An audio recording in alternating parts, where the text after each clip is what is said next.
Teacher hospitalized following three-vehicle crash in Mandeville. Hi again and welcome. This is Links 007 TV News Report, and we'll be right back with the full details to come. Welcome to Links 007 TV News Report, providing you with the best in local and international news updates. This is a place where you can get the most reliable and informative news information. Links 007 TV News Report. Welcome back and thanks for joining us. This is Links 007 TV News Report.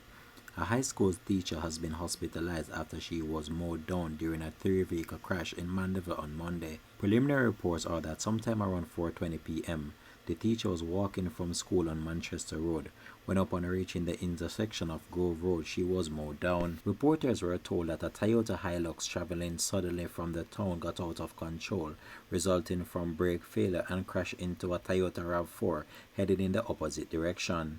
The RAV4 collided with a taxi. The teacher was rushed to hospital where she was admitted for treatment. There were no further reports of injuries reported.